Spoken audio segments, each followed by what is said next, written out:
SS-klaseng mamamatay na mga ngaso. Isang paalala mula sa sistema ang nagsabi, kinokopya ang isang random na kasanayan mula sa Constellation Killer. Pumili ka ng skill card. Tumingala si Kim Gongja sa mga paalala ng sistema at sinabi sa sarili, magkaklase sila. Magkasama silang nag-aral sa iisang silid-aralan. Ang relo ng isa ay nasira at ang isa naman ay winasak. Bakit palaging ang mabubuti ang nasisira at nawawasak? Bakit ang mga taong nananakit sa iba ay ayos lang, habang ang taong nasaktan ay kailangang mamatay? Sinabi ni Sword Emperor, gustong-gusto ko kapag nagpapakampante ka tapos namamatay dahil doon. Ano? Mahirap pala ang ika-50 palapag, hindi ba? Hindi pala madaling biktimahin ang Constellation Killer, ano? Hindi mo sana ginamit ang mga tusong paraang iyon para makarating dito sa simula pa lang. Kasalanan mo lahat ito. Sinabi ni Kim Gongja sa sarili, mukhang hindi niya alam ang pinagdaanan ko. Hindi siya sumama sa akin sa trauma ngayon, kahit nakasama ko siya sa lahat ng iba pang traumas ni. Sinabi ni Kim Gongja na naginip ako ng masama. Sumagot si Sword Emperor, ha? Sinabi ni Kim Gongja sa sarili, iba ito ngayon. Sinabi ni Kim Gongja, isang trauma. Medyo kakaiba ang trauma na ito. Wala ka roon sa loob kasama ko, at ang estado ng isipan ng Constellation Killer ay parang hindi lubos na naipakita. Parang may mali. Sinabi ni Kim Gongja sa sarili, mas mabuti nang itago ko ito sa kanya. Sabihin ko sa kanya na siya ang ama ko. Naku, asar-asarin niya ako habang buhay. Sinabi ni Sword Emperor, Yenen, kakaiba nga. Hindi makatuwirang wala ako roon sa'yo. Tawag lang sa akin na multo o kung ano para mas madaling maintindihan. Isang paalala mula sa sistema ang nagsabi, Sword Constellation, Rango, A+ epekto, galing sa ibang mundo. Naabot ang ika-79 na palapag ng Thor sa kanyang mundo, ngunit natalo bago makapasok sa ika-100. Dahil sa matinding hinanakit, naging ligaw na espiritu. Hindi siya maaaring makialam sa mundong ito sa pisikal na paraan, ngunit maaari siyang makipag-ugnayan sa isipan ng taglay ng kakayahan. Makakuha ng payo mula sa kanyang malawak na kaalaman at karanasan. Sinabi ni Sword Emperor, pero sa teknikal na usapan, isa lamang akong kakayahan. Mayroon akong mga alaala ng aking nakaraang buhay, pero sa huli, isa lang akong skill card. Parang nangungupahan lang ako sa ulo mo. Habang tinuturo ang dibdib ni Kim Gongja. Sinabi ni Kim Gongja, talaga? Kung ganoon, bakit ganoon ang nangyari? Tahimik na nag-isip si Sword Emperor, tapos sinabi, ayoko munang isipin. Siguro, malalaman din natin ang sagot kung itatabi muna natin ito sa isipan natin. Tingnan natin ang skill na nakuha mo. Matagal-tagal na rin mula noong huli kang nakatanggap ng isa. Yung babaeng si Golden Flower ay puro pagpapala lang ang meron. Habang sinusuri ni Sword Emperor ang mga skill card, naguluhan siya at nagsabing, ha?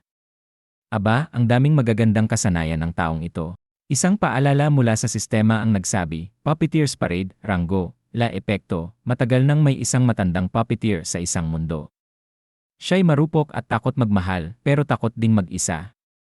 Gumawa tayo ng isa pangako. Minahal niya ang kanyang sarili. Maraming puppet ang nabuhay. Maraming puppet ang iniwan. Ito ay isang mahika para sa mahihina. Kapangyarihan ito para pumili ng mga alaala na iyong itatago at iyong iwawala. Makakalikha ka ng 13 puppet na mga kopya mo na may kaparehong kakayahan. Kapag namatay ang isang puppet, may papalit na bago. Maaaring ayusin ang sirang puppet. Parang peking immortalidad para sa'yo. Walang hanggan. Isang huwad na walang hanggan. Hindi pwedeng magbahagi ng alaala ang mga puppet. Sinabi ni Kim Gongja, ito ang dahilan kung bakit ayoko sa mga hunter na umaasa lang sa kanilang kasanayan. Sinabi ni Kim Gongja sa sarili, kabuang 13. Sinabi ni Sword Emperor, oho. Kakaiba rin ito. Sinabi ni Kim Gongja sa sarili, paano ang orihinal? Kasama ba siya sa 13? Isang paalala mula sa sistema ang nagsabi, Shredded Goddess Salvation, Rango, A+ epekto, may isang diyosa na ibinigay ang lahat sa isang bayani. Pinira-piraso siya ng bayani, pero gusto pa rin niyang manatili sa tabi nito. Ang diyosa ay nawala ng dangal at ikinulong ang sarili sa isang skill card. Maaaring palitan ng diyosa ang alaala gamit ang mga kasanayan. Mapapalakas mo ang iyong kasanayan at lakas sa pamamagitan ng pag-aalay ng iyong mga alaala sa Kanya. Kung mahalaga sa iyo ang alaala na isinusuko mo, mas malakas ang epekto ng pagpapalakas. Pansamantala lamang ang epekto ng pagpapalakas. Sinabi ni Kim Gongja sa sarili, malamang ito ang piraso ng Goddess of Protection na hindi ko nakuha. Siguro ang bayani ay si Constellation Killer. Sinabi ni Sword Emperor, ang lahat ng kasanayan niya ay nakakakilabot, tugmang-tugma sa kanya, sa tingin ko. Kaya siya gusto ng lahat ng constellation na mahilig sa mga taong puno ng hinanakit. Sinabi ni Kim Gongja na pagpasyahan ko na kung alin ang kukunin ko. Sinabi ni Sword Emperor, yanan. Yan ba? Sobrang laki ng kapalit, hindi mo ba sa tingin? Huwag na. Ayokong aminin, pero napakaganda na ng listahan ng kasanayan mo. Kung hindi lang dahil sa Goblin High Society. Sinabi ni Kim Gongja, magiging magaling din ang Goblin High Society balang araw. Sa ngayon, napili ko na. May paggagamitan ako nito. Sinabi ni Kim Gongja sa sarili, kailangan kong talunin ang Constellation Killer. Pero ang tagumpay ko ay hindi ang pagpatay sa Constellation Killer. Isang paalala mula sa sistema ang nagsabi, pinili mo na. Kinokopya ang kasanayan. Sinabi ni Kim Gongja sa sarili, kundi ang higitan siya. Sinabi ni Kim Gongja sa sarili, ipapakita ko sa kanya na mali ang paraan niya. Bumabalik sa 24 na oras na nakalipas. Sa aklatan, sinabi ni Kim Gongja kay Nisha, may pabor sana akong hihingin. Natuwa si Nisha at nagsabi, ano yon? Sabihin mo lang, ang munting kayamanan natin. Hindi ko inakalang makakalusot ka agad sa palapag, lalo na't may constellation na nakatago. Habang inalala ni Kim Gongja ang sinabi ni Nisha noong trauma, nakita mo ba ang hangal na mensahe na ipinadala niya? Nabigla si Kim Gongja. Sinabi ni Kim Gongja sa sarili, hindi. Hindi siya yon. Nagtanong si Nisha, ano yon? Sinabi ni Kim Gongja sa sarili, ihambing siya sa ganoong tao. Hindi tama. Walang sinabi si Kim Gongja. Gusto kong magpadala ng liham sa labas ng mundo. Hindi naman kailangang liham, pero mas mabilis, mas mabuti. Isinara ni Nisha ang kanyang pamaypay at sinabi, madali lang yan. Kung hindi naman kailangang liham, may mas madaling paraan para gawin ito. Saan mo gustong ipadala? Mahirap magpadala ng liham sa isang bansang bumagsak na ang sistema. Sabi ni Kim Gongja, ayos lang. Gusto kong ipadala ito sa bansang pinagmulan ko. Sabi ni Nisha, ang iyong bayang sinilangan. Madali lang yan. Tumingin siya sa likod at nagsabi, Communicator. Halika rito. Sabi ni Communicator, ano na naman ito? 7 ang ranggo niya, malawakang tagapag-ugnay. Sabi ni Nisha, ipakikilala ko siya. Siya ang malawakang tagapag-ugnay. Pareho kaming galing sa iisang lugar, kahit na malayo ang agwat ng antas namin. Sabi ni Communicator, aalis na ako, boss, kung tinawag mo lang ako para sa mga walang kwentang usapan. Sabi ni Nisha, kalma lang, Brahman. Ako ang pipili ng target sanctuary na konektado sa labas, kaya mag-set up ka ng communication link. Sabi ni Brahman, bakit ko naman gagawin yan? Sabi ni Nisha, hindi para sa akin. Para ito kay Death Sovereign na narito. Nang nagkatinginan si Brahman at Kim Gongja, sabi ni Kim Gongja, pakiusap. Tumingin sa ibang direksyon si Brahman. Habang ipinapakita ni Nisha ang kanyang mga hikaw na diamante, sabi ni Brahman, kung siya lang ang humiling, tinanggihan ko na sana, pero nakita ko ang pagsusumikap mo para sa Thor. Karapat-dapat na gantimpalaan ang mga nagsisikap. Sabi ni Nisha, mabait ka pala sa mga mararangal, ha? Sabi ni Brahman, aalis na talaga ako kapag nagsalita ka pa ulit. Sige na. Tapusin na natin ito. Sabi ni Nisha, nagdadasal ako sa dakilang ina. Ang pinakaiingatang hangarin ay isang panalangin hindi binibigkas. Tulungan mo ako nang hindi ito mauwi sa sigaw. Pahintulutan mo akong manatili sa iyong piling. Humihiling ako ng munting sanctuary rito.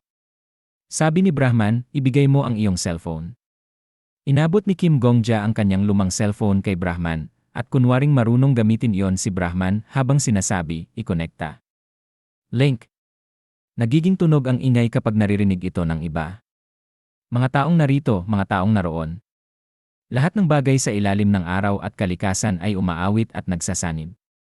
Nang pumasok si Kim Gongja at Brahman sa sanctuary, sabi ni Nisha, pumasok ka sa sanctuary, Death Sovereign.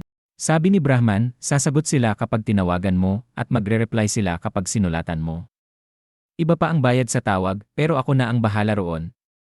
Ngunit kailangan mong sundin ang mga batas ng mundo sa labas. Pagpasok ni Kim Gongja, kinuha niya ang kanyang cellphone at nagsabi, "Salamat." Hawak ang cellphone, tap. Tap. Tumunog ito, gisisisisisi. Sabi ni Kim Gongja sa sarili, ito ang unang numero ng telepono na kabisado ko. Sa labas ng mundo, hawak ng direktor ang cellphone habang ito'y tumutunog. Sinagot niya ito at nagsabi, "Hello." "Sino ito?"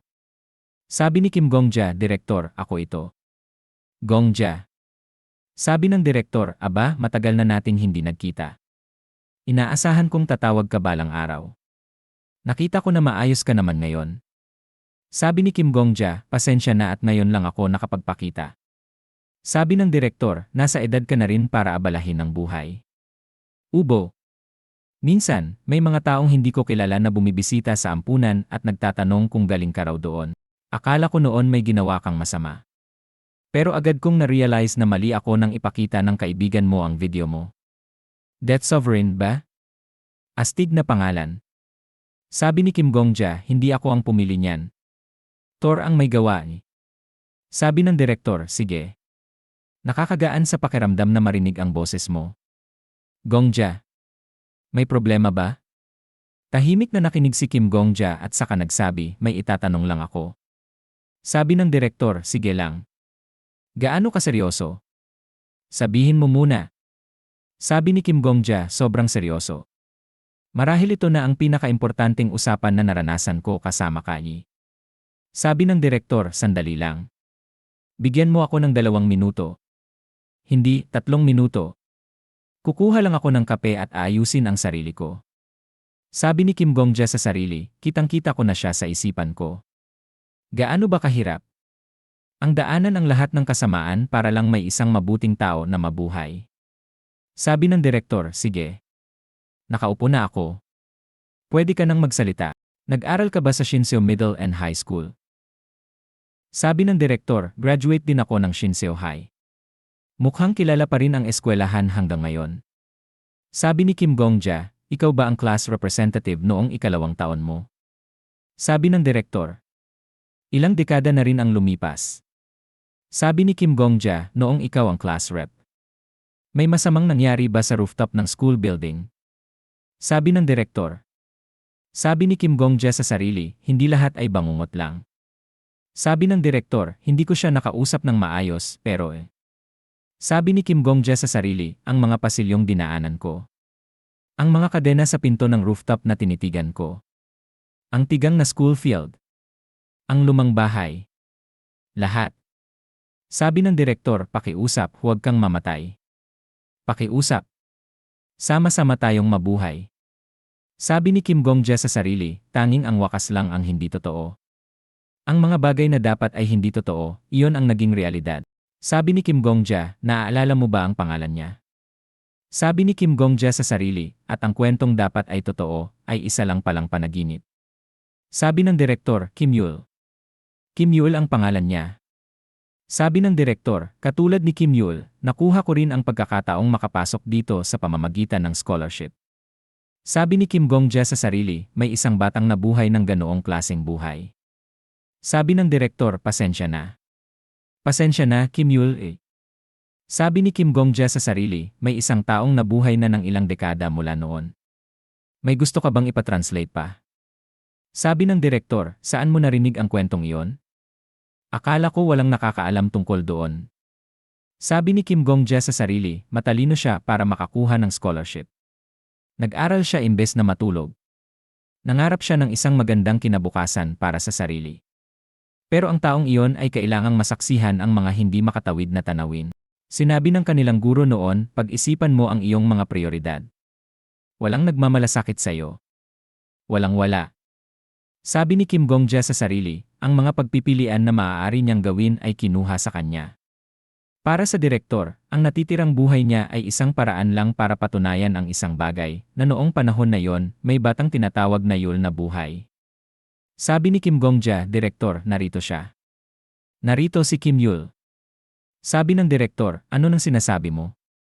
Sabi ni Kim Gongja, nabuhay siya sa basurahan sa tabi ng bundok. Umupo siya sa pinakahuling upuan malapit sa bintana sa klase. Naalala mo ba ang bakuran sa likod ng paaralan kasama ang mga alaga ng paaralan? Ang mga alaga na inaalagaan ni Kim Yul dahil wala nang ibang gustong mag-alaga. Sabi ng direktor, paano mo? Sabi ni Kim Gongja, sinubukan mong pigilan ang pang-aapi. Mula pa noong unang taon mo. Pero ang mga pangyayari ay laban sa inyong dalawa. Kaya't nagbigay ka na lang. Narito siya. Sabi ng direktor, pwede bang maghintay ka ng 1 linggo? Pupunta ako roon. 1 linggo ang lumipas, sabi ng direktor, nabalitaan ko na kapag pumasok ka sa tour, hindi ka na makakalabas at hindi mo rin madadala ang mga bagay mula sa labas. Kaya kailangan kong asikasuhin ang ilang bagay. Sabi ni Kim Gongja, sigurado ka bang ayos lang? Sabi ng direktor, babalik na rin ako. May nakahanda na akong papalit sa akin at may ilang bagay na ako ang responsable. Pero wala na silang magagawa ngayon na nandito ako sa tour. Sila na ang may problema ngayon. Sabi ni Kim Gongja, maligayang pagdating, direktor. Sabi ng direktor, hindi na ako ang direktor. Pwede mo akong tawagin kahit anong gusto mo. Sabi ni Kim Gongja sa sarili, ang librarian sa isang sulok ay espesyal na pinayagan siya na pumasok sa dakilang aklatan dahil wala siyang titulo. Sabi ng direktor, talaga namang kitang-kita kung gaano ka nakabuting tao nang pumasok ako dito. Lahat ng tao dito ay nagsasalita tungkol sa iyo. Isang grupo ng mga tao ang sumalubong sa akin nang pumasok ako sa tour. Sabi ni Kim Gongja, medyo sikat ako sa loob ng tour. Pangalawa ako sa ranggo. Pero ikaw ang huli sa klase. Sabi ng cult interrogator, aha. Ikaw pala ang nag-alaga kay Death Sovereign. Tinatawag nila akong cult interrogator. Magandang makilala ka. Sabi ni Anastasia, ako ang leader ng Black Dragon Guild. Marami nang nagawa sa akin ang Death Sovereign. Siya ang Vice Guild leader namin, kaya kung may kailangan ka, sabihin mo lang. Sabi ng Paladin, ako ang Holy Knight na namamahala sa seguridad ng unang palapag. Hindi ko sana gustong sabihin ito sa unang pagkita natin, pero kailangan talaga ng tour ng isang pasilidad para mag-alaga ng mga bata. Magpapasa ako ng kahilingan para makipagkita sa iyo mamaya. Sabi ng direktor, salamat sa inyong mainit na pagtanggap. Whispered ni Kim Gongja sa direktor, tila sanay ka na sa ganitong klase ng setting.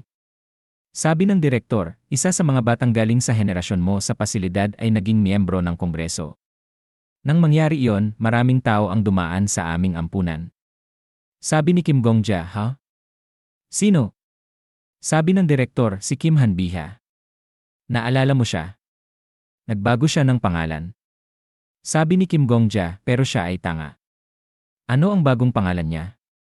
Sabi ng direktor, Kim Hanbi. Sabi ni Kim Gongja sa sarili, siguro tanga pa rin siya. Binura lang niya ang huling silabay. Sabi ng direktor, sa kabilang banda, kahit na nakita ko ang mga video. Talaga namang kakaiba ang mundong ito. Kaya nasaan siya? Sabi ni Kim Gongja, siguro dapat ko munang ipaliwanag ang mga kapangyarihan na nakuha ko rito. Nang umupo sila, binigyan ang direktor ng isang tasa ng tsaa. Patiently niyang tinitigan ang tsaa at nagsabi, mahirap paniwalaan yan. Sabi ng direktor, pero ang malaman mong kilala mo si Kim Yul ay hindi na rin kapanipaniwala. Wala pa nga siya sa yearbook. Ang katotohanang wala siyang bakas kahit saan ay. Isipin mo, Gongja. Hindi ba nila pwedeng iwan ng kahit isang blankong puwang para sa kanya? Ang mga mukha ng lahat sa mga litrato sa yearbook ay sobrang saya pa. Ang mga taong iyon. Paano nila kayang ngumiti ng ganun? Habang iniinom ng direktor ang kanyang tasa ng tsaa ng buo, sinabi niya, dalhin siya, hindi dalhin ang mga bakas niya. Ginamit ni Kim Gongja ang kanyang bagong kakayahan. At lumitaw si Lefanta Aijim. Sabi ni Lefanta Aijim, hindi ko inasahan ang ganitong sitwasyon. Ikaw ba ay nanghuli ng puppet at pinilit buhayin? Ang aking mga kapangyarihan. Hindi ko magamit. Mukhang nakialam ka sa sistema, gumamit ng isang malakas na lakas. Ang direktor ay lumuhod at nagsabi, Kim Yul, isa ako sa mga pumatay sa iyo. Matagal ko nang gustong sabihin ito. Talaga sorry. Isang abiso mula sa sistema ang nagsabi, ang mga tauhan sa kwento ay kumikislap tulad ng mga konstelasyon. Hindi ko pinapansin ang mga kumikislap na bituin sa kalangitan, dahil ang mga kwento ng mga tauhan ay mas maliwanag pa sa ano pa mang liwanag. Gusto kong magbasa pa. Kaunti pa. Sabi ni Lefanta ay Jim, sinabi mo bang isa ka sa mga taong pumatay sa akin? Sabi ng direktor, Kim Yul. Sabi ni Lefanta ay Jim, napakakakaiba. Sinasabi dito na namatay ako noong taon 153 sa ikasyam na araw ng ikapitong buwan. Ang pumatay sa akin noon ay tinatawag na Sword Emperor. Habang binubuklat ang kanyang kwaderno, sabi ni Lefanta ay Jim, hindi katugma sa deskripsyon na nakasulat dito sa journal. At saka, nakasulat din dito na hindi ka uri ng taong humihingi ng tawad. Ibig sabihin, hindi ikaw ang Sword Emperor, kaya wala kang dahilan para humingi ng tawad sa akin. At higit sa lahat, ang pangalan ko ay Lefanta ay Jim. Ang titulo ko ay tagapuksa ng mga konstelasyon. Wala akong record na tinawag akong Kim Yul. Sabi ng direktor, Kim Yul, iyan ang pangalan mo bago ka tinawag na Lefanta ay Jim. Bago mo pahawakan ang journal na yan, namuhay ka sa isang mundong tinatawag na, pinutol siya ni Lefanta ay Jim, wala na yung saysay. Sabi ni Humustra, anong napakadamdaming eksena. Isa ay biktima ng panahong naselyo, at ang isa naman ay nakapako sa oras na parang isang stuffed animal. Ngunit wala ng kabuluhan ang pagtanggap ng paghingi ng tawad ngayon. Abiso mula sa sistema, ang librarian sa isang sulok ay nagagalak sa gitna ng kawalan ng pag-asa. Sabi ni Humustra, ang tagapuksa ng mga konstelasyon ay wala nang naalala. Iba na ang hitsura niya kaysa kay Kim Yul at iba na rin siyang mag-isip. Paano mo mapapatawad ang isang bagay na hindi mo na maalala? Sabi ni Kim Gongja, ikaw. Alam mong ako ay nagre-regress, hindi ba? Sabi ni Humustra, syempre. Habang inilalabas ang isa pang aklat. Lungsod ng langit na pag-akyat. Sabi ni Humustra, naalala mo ba ito? Isang aklat na iniwan ng mundo mo. Sino sa tingin mo ang pinili kong maging pangunahing tauhan ng kwento? Sabi ni Kim Gongja, ako. Sabi ni Humustra, tama. Lahat ng pinagdadaanan mo ay isinusulat sa aklat na ito. Kaya mo alam ang mga kakayahan ko at kung kailan ako nag-regress. Ang sandali ng maghalikan kayo nila Viel Evancia ay napakatamis basahin. Tama iyon. Maging ang mga trauma na naranasan mo ay nakasulat dito. Kaya pinayagan ko rin ang taong iyon na makapasok kahit wala siyang alias. Umunlad ka na, Death Sovereign. Pero ang tagapuksa ng mga konstelasyon ay huli na. Ito ang normal na katapusan na pinapayagan sa kanya. Maliban sa masamang katapusan, ito na lang ang maaari niyang makamtan. Lahat ng pagsisikap mo, lahat ng pagsisisi ng direktor. Lahat ng iyon ay wala ring saysay. Sabi ni Kim Gongja, wala na ba talagang magagawa? Sabi ni Humustra, gusto mo bang tumaya? Iugnay ko ang oras ni Kim Yul sa oras ng tagapuksa ng mga konstelasyon.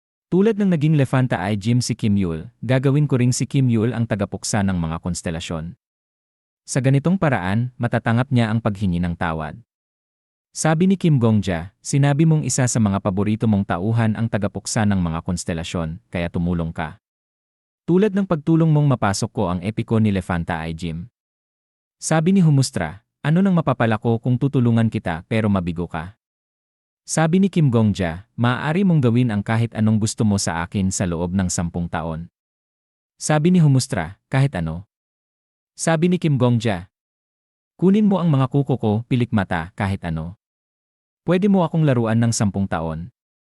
Sabi ni Humustra, ako'y tagapangalaga ng pagiging neutral.